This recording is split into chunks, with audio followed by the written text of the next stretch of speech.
Hi guys, it's your girl Gaonou here, and for today's video I'm going to share with you 8 tips that have helped me be more productive working from home. I've worked from home for about a year and a half now, and I feel like these tips have really helped me stay productive, helped me meet deadlines for projects, and also helped me manage not only my job but also like side projects that I do for brands. So if you're interested in learning these 8 tips, keep on watching. So tip number 1 is putting your phone on do not disturb mode. So basically what I like to do is that when I work from 9 to noon, I put on do not disturb mode so that I don't get any calls or messages throughout those hours, because I'm the type of person where if someone messages me or calls me, I'm gonna pick it up right away. I'm gonna answer you back right away, and that could really disrupt my workflow, which I'm pretty good with like interruptions and everything, but I would prefer not to have those interruptions. It just helps with my work efficiency a lot better, so that's what I do. I've been doing that for a month or 2 now, and it's been really helping me just focus on work. And usually the phone calls and messages that I get, they aren't urgent, so they can just be answered after I'm done with my work projects. Tip number 2 is to time block.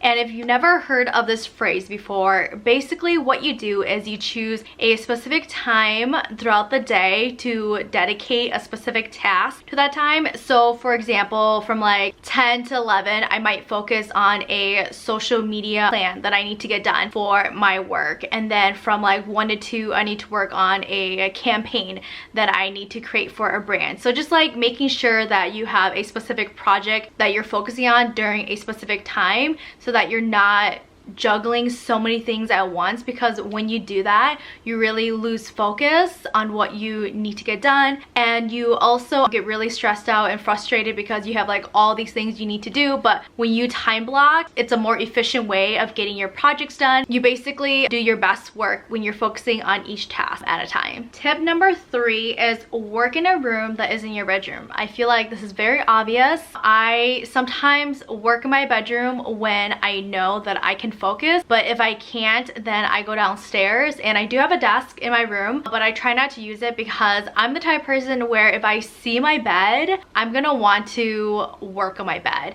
And when I work on my bed, I get super sleepy, and then I tend to take a nap, which I'm like avoiding. I don't want to do that anymore. I get really upset with myself when I do that. So what I do is that I get ready in the morning, and then I just take everything and I go downstairs, and I just kind of work in a quiet area down there. And if it's not quiet, then I just like put on my beats and everything. It's just a way to kind of separate like your professional and your personal lives, and basically claiming that your bedroom is for your me time and your personal time to do whatever, and then work is like elsewhere. Tip number 4, getting dressed for the day. I know this is another no-brainer, but I wanted to share with you just in case you never thought of it. What I like to do is I like to get ready for the day, whether that's like putting on makeup, doing my hair, wearing something besides sweats, and if I do wear sweatpants, kind of like dress it up in a way. And I also like to wear shoes. For some weird reason, when I wear shoes, I just feel like I'm at work.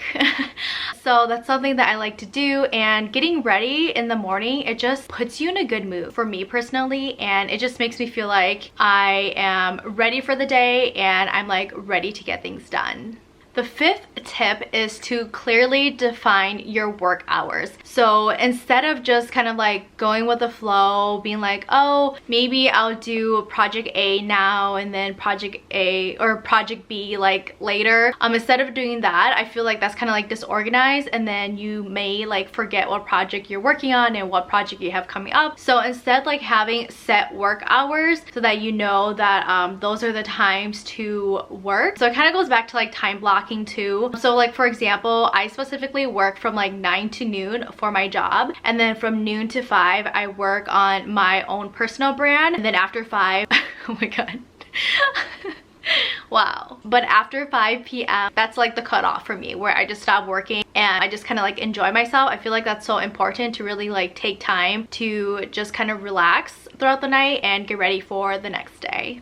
Tip 6 is to schedule breaks. This is actually something that has helped me not be so hard on myself when I'm working throughout the day. I know that when I'm so focused on something and if I don't take a break, I get very like fidgety and anxious in a way. So what I like to do is that when I work from 9 to noon, I like to take like a 15-minute break in between to just kind of let myself just like chill for a little bit, especially if there's like something hectic going on. Sometimes I feel like when you're so focused on work, you kind of lose yourself in a way. Tip number 7, make a to-do list. List 3 major goals for the day that you want to accomplish. So that is something that I actually learned from my mom. Like, I've always made like to-do lists, but they were like literally this long, until my mom taught me that even though you have a list this long, out of all those items, you should choose 3 items that are like your, I have to get this stuff done. If I don't, then I basically failed today. So that's what I've been doing, is making a list but then highlighting 3 goals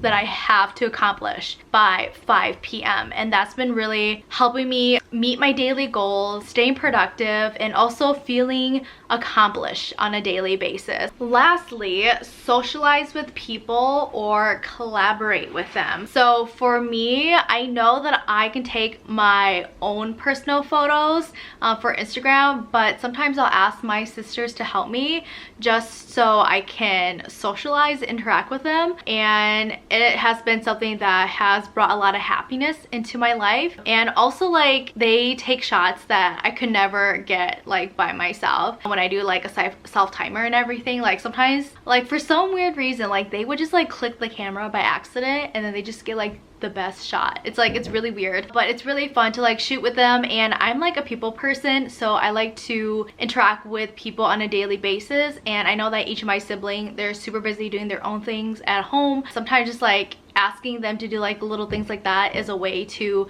socially interact with them. And also I have down like working with your siblings like in a co-working space. So like, for example, my sister, her bedroom's in the basement, so sometimes I would just go down there in the basement and work down there with her. Even though we're not like chatting, hang out, we're just like working in the same room, and just having that kind of work atmosphere, it just really motivates me and keeps me accountable for getting all my work tasks done for the day.